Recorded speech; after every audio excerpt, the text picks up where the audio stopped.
প্রথমে সারা বীরভূমবাসী তথা সারা বাংলাভাষী তথা সারা ভারতবর্ষ সারা বিশ্বের ইসলাম ধর্মে বিশ্বাসী মানুষদের পবিত্র ঈদুল আজহার প্রেম প্রীতি ভালোবাসা এবং অভিনন্দন জানাচ্ছি। সঙ্গে সঙ্গে আজকের দিন ইসলাম ধর্মে বিশ্বাসী মানুষদের কাছে ত্যাগের দিন। সমস্ত ঘৃণা ভুলে গিয়ে, সমস্ত দ্বন্দ্ব ভুলে গিয়ে, সমস্ত সম্পদে মানুষকে সঙ্গে নিয়ে চলার দিন।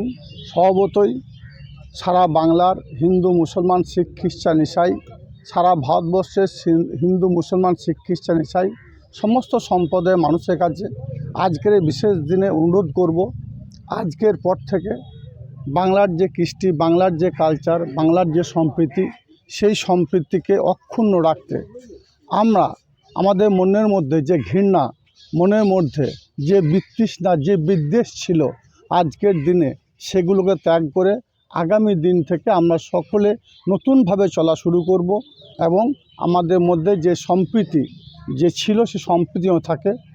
এটা রবীন্দ্রনাথের বাংলা, এটা বিদ্রোহী কবি কাজী নজরুল ইসলামের বাংলা।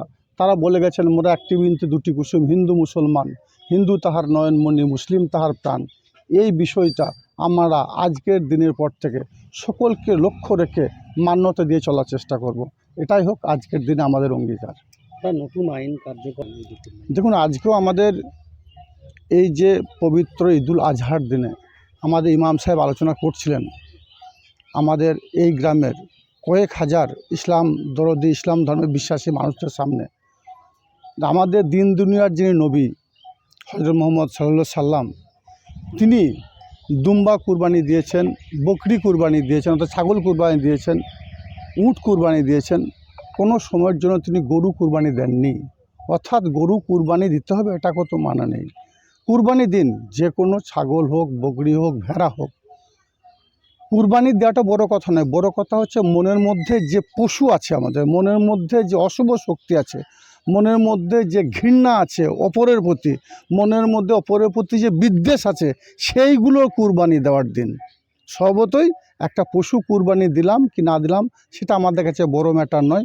বড় ম্যাটার হচ্ছে মনের মধ্যে থেকে মনকে পরিষ্কার করা, সকল ধর্মের মানুষকে নিয়ে চলা এবং অন্য ধর্মের মানুষদের অন্য ধর্মের প্রতি সম্মান জানানো এবং নিজের ধর্মকে এগিয়ে নিয়ে যাওয়া, এটাই সকলের লক্ষ্য হওয়া উচিত বলে মনে করি। একটা সমস্যা তৈরি হয়েছে বিশেষ করে মুসলিম ধর্মাবলম্বী মানুষদের এই গরু কুরবানি নিয়ে, কারণ অনেকেই পরিবার মিলিয়ে যৌথভাবে এটা করা হতো আর কি, সেটা বন্ধ হয়ে গেছে। আর্থিকভাবেও একটা তারা করছেন আর কি সামনে। দেখুন, যে কোনো একটা রিওয়াজ রীতি থেকে অন্য একটা পথে যখনই হাঁটবো তখনই কিছু কিছু সমস্যার সম্মুখীন অবশ্যই হতে হবে। সেগুলোকে ত্যাগ করতে হবে, সেগুলো থেকে আমার পিছিয়ে আসতে হবে।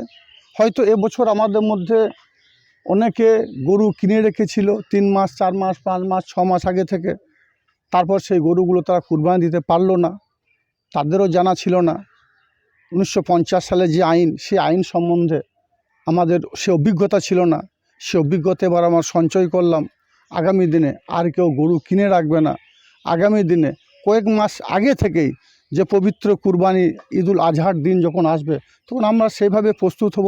এবছর হয়তো একটু আমাদের মধ্যে অনেকের কষ্ট হয়েছে, অনেকের এই পবিত্র কুরবানির ঈদুল আজহার জন্য গরু কিনে রেখেছিলাম, সেই গরুটাকে কুরবানি দিতে পারলো না। কিন্তু আস্তে আস্তে এগুলো মানুষ বুঝে নিয়েছে এবং আগামী দিনে এই অসুবিধাগুলো হবে বলে মনে করি না। গোপালন করে প্রচুর হিন্দু পরিবার সংসার চালায়, ছেলে মেয়েদের পড়াশোনা করায়, তারাও গরু বিক্রি করতে পারছে না। তারা একটা বড় সমস্যার মধ্যে পড়েছে। দেখুন, সে সমস্যার সমাধান তারাই করবে।